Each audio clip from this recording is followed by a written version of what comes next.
যে যিটো সময়ত আমি অসমবাসী ৰাইজে এই বিহাৰী মাৰোৱাৰী বাঙালী পাঞ্জাবীৰ যি আচলতে অসমত দপদপনি চলাইছে সেই দপদপনিৰ বিৰুদ্ধে যি আমি অৱস্থান কৰিছো অসমীয়া জাতিয়ে সেই কথাটোত মুখ্যমন্ত্ৰী হিমন্ত বিশ্ব শৰ্মাই মানে বিপথে পৰিচালিত কৰিবৰ কাৰণে তেওঁ যোৱাকালি কি কথা কৈ দিলে যে তিনিচুকীয়াত বোলে মিয়াৰ আগ্ৰাসন হৈছে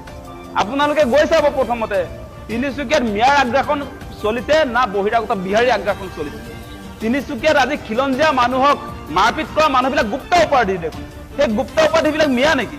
আজি জয়ছোৱাৰ আৰু গুপ্তাই আপোনাৰ তাত আমাৰ চুতীয়া মানুহক মাৰিছে পিটিছে আমি সেইটো দেখি আছো যিকোনো মুহূৰ্তত তিনিচুকীয়া চহৰত আমাৰ খিলঞ্জীয়া মৰাণ মতক লোকসকলে মাৰপিটৰ বলি হ'বলগীয়া আমি দেখিছো আজি মাৰ খোৱা মানুহবিলাকতো আমি দেখিছো তাৰ মৰাণ মানুহবিলাক তাৰ মতক মানুহবিলাক আৰু যিবিলাকে মাৰিছে সেই মৰা মানুহবিলাক গুপ্তা জয়ছোৱাল গতিকে তিনিচুকীয়া চহৰখন কাৰ আণ্ডাৰত আছে আমি সকলোৱে দেখিছো গতিকে আজিৰ দিনটোত মুখ্যমন্ত্ৰীয়ে মিছা কথা কৈ অসমত মানে এটা বেলেগ এটা পৰিৱেশ তৈয়াৰ কৰিব খুজিছে এই মুহূৰ্তত মুখ্যমন্ত্ৰীয়ে অচিনাকি কথাটো কিয় আনিছে যে এই যে বহিৰাগত যিবিলাক বিহাৰী মাৰোৱাৰী পাঞ্জাবী বাঙালী যিবিলাকে অসমত দপদপাই আছে বৰ্তমান সময়ত বিজেপি চৰকাৰৰ দিনত সেই কথা বতৰাবিলাক লুকুৱাবৰ কাৰণে আজি আপোনাৰ অচিনাকি কনচেপ্টটো আনিছে সেই কথা বতৰাবিলাক লুকুৱাবৰ কাৰণে আজি বাঘ হাজৰিকা নাছিল বুলি কথাটো তেওঁ কৈছে আজি শংকৰ আজান নহয় শংকৰ মাধৱ হ'ব লাগে সেই কথাটো কিয় কৈছে তেওঁ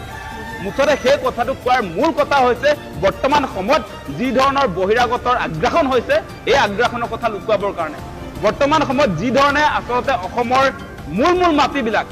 আজি খিলঞ্জীয়া মানুহৰ হাতৰ পৰা আদানী আম্বানীৰ হাতলৈ তুলি দিয়া হৈছে সেই কথা বতৰাবিলাক লুকুৱাবৰ কাৰণে আজি মোগলৰ বিৰুদ্ধে তেওঁলোকে যুদ্ধৰ কথা কৈছে আজি মোগলৰ বিৰুদ্ধে যুদ্ধ বুলি কৈ তেওঁলোকে কি কৰিলে আপোনালোকে নিশ্চয় দেখা পাইছে আজি 6 শিডুল অঞ্চলৰ মাটি আদানী আম্বানীক পাৱাৰ প্ৰজেক্ট নিৰ্মাণ কৰিবৰ কাৰণে মাটি এৰি দিয়া হৈছে এটকা দৰত মাটি গতাইছে আদানীক আজি পাৱাৰ প্ৰজেক্টৰ কাৰণে সেই কথা বতৰাবিলাক লুকুৱাবৰ কাৰণে মুখ্যমন্ত্ৰীয়ে আজি আপোনাৰ মোগলৰ বিৰুদ্ধে যুদ্ধ বুলি কৈছে সেই মোগলৰ বিৰুদ্ধে তেওঁ যুদ্ধ ঘোষণা কৰোঁতে আমাৰ কাৰ কি লাভ হৈছে আজি 14 চনৰ পৰা য'ত উচ্ছেদ কৰা হৈছে মোগল বুলি সেই মোগলৰ মাটি খিলঞ্জীয়া মানুহে পাইছে নে নাই সেই মাটিৰ মালিক কোন হৈছে সেই মাটিৰ মালিক ৰামদেৱ হৈছে সেই মাটিৰ মালিক আপোনাৰ আদানী হৈছে সেই মাটিৰ মালিক আপোনাৰ আম্বানী হৈছে আৰু তাৰ সমান্তৰালভাৱে বিজেপিৰ মন্ত্ৰী বিধায়কবিলাকে মুখ্যমন্ত্ৰীৰ পৰা আৰম্ভ কৰি তেওঁৰ পত্নীৰ পৰা আৰম্ভ কৰি তেওঁৰ যিবিলাক দাদা বিগেটৰ আচলতে মন্ত্ৰী আজি পীযুষ হাজৰিকা আজি জয়ন্ত মল্ল বৰুৱা আজি অশোক সিংঘাল সেই মানুহবিলাকৰ আচলতে শ বিঘা মাটি সম্পত্তি বাঢ়িছে সেইটোৱে বেছিক কথা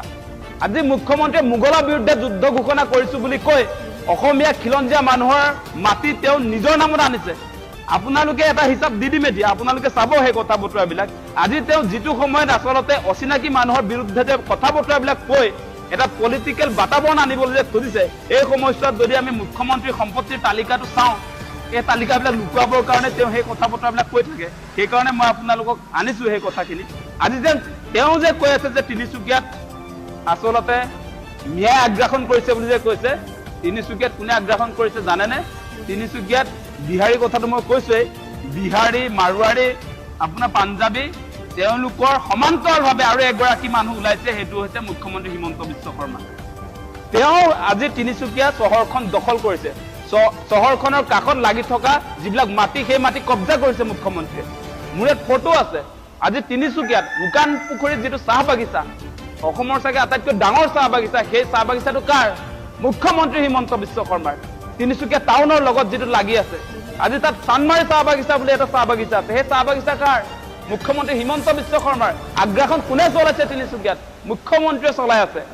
আজি আপোনালোকে চাব তিনিচুকীয়াত মই এই দুটা চাহ বাগিচাৰ কথা কৈছো একদম চহৰৰ গাতে লাগি থকা আৰু আপোনাৰ সেই চাহ বাগিচাৰ কাষে দিয়ে হাইৱেটো লৈ গৈছে ফৰলেনযুক্ত যিটো হাইৱে আৰু তেওঁ তাৰ ক্ষতিপূৰণো আপোনাৰ কোটি টকা সৰকাইছে কেনেকুৱা মানুহ সেইজন সেই কথা বতৰাবোৰ লুকুৱাবৰ কাৰণে আজি অচিনাকি কনচেপ্ট তেওঁ মানুহৰ মাজত আনিছে তেওঁৰ সম্পত্তিৰ পাহাৰবিলাক যাতে মানুহে পাহৰি যায়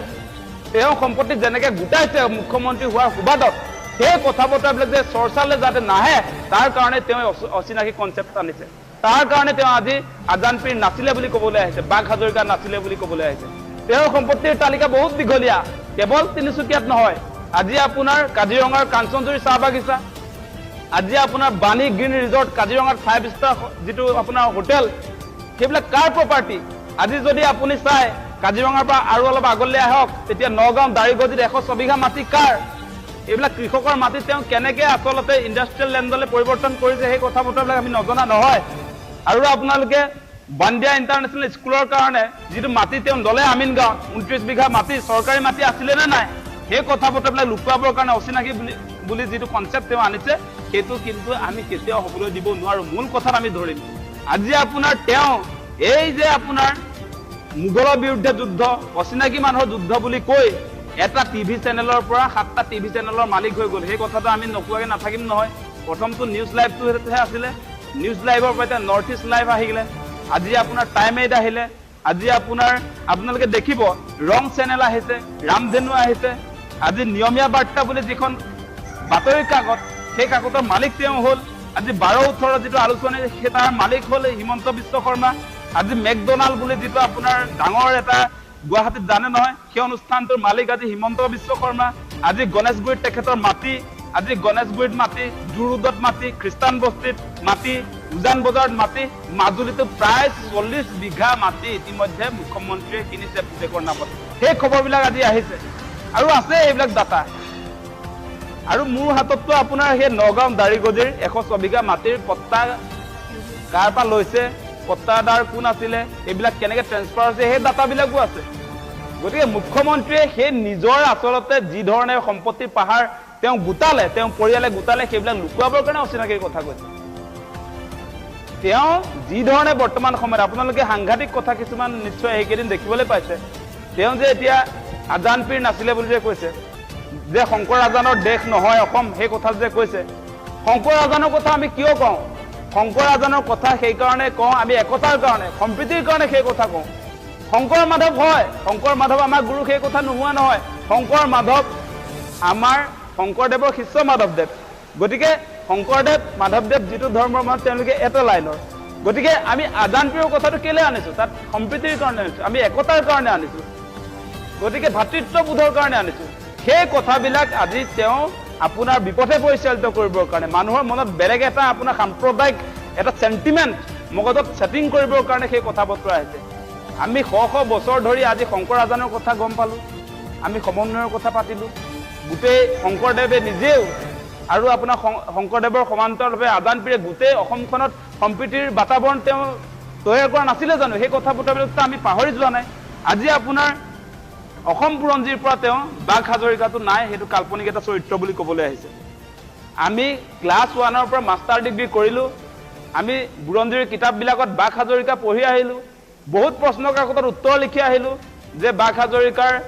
আচল নামটো কি, ইছমাইল ছিদ্দিকী বুলি আমিতো তাত আপোনাৰ নাম্বাৰো লাভ কৰিলোঁ সেই প্ৰশ্ন উত্তৰটো দি। এতিয়া মুখ্যমন্ত্ৰীয়ে তেওঁ নিজে দীৰ্ঘদিন শিক্ষামন্ত্ৰী হিচাপে আছিলে কংগ্ৰেছৰ দিনত, সেই সময়ছোৱাত কেলে আমাক নম্বৰ দিলে তেনেহ'লে? সেই বুৰঞ্জীবিলাক যদি ভুৱা আছিলে, মিছা আছিলে, সেইবিলাক কিয় আপোনাৰ স্কুলত পাঠদান কৰিবলৈ দিয়া হৈছিলে? এনেকুৱা কথা কৈ এতিয়া নতুন হিষ্ট্ৰী তেওঁ তৈয়াৰ কৰিলেও সেইটো কোনেও গ্ৰহণ নকৰে। এইটো হিমন্ত বিশ্ব শৰ্মাৰ সেই যিটো চেলা চামুণ্ডা সিহঁতেই গ্ৰহণ কৰিব। তেওঁ যিটো হিষ্ট্ৰী লিখিব, এতিয়া যিটো বুৰঞ্জী লিখিব, যিটো ইতিহাস লিখিব, সেই ইতিহাস অসমবাসী ৰাইজে নপঢ়ে। মইতো ফালি পেলাম সেইটো ইতিহাস। তেওঁ যিটো বুৰঞ্জী লিখিব, সেইটো ফালি পেলাম। ইছমাইল ছিদ্দিকী বাঘ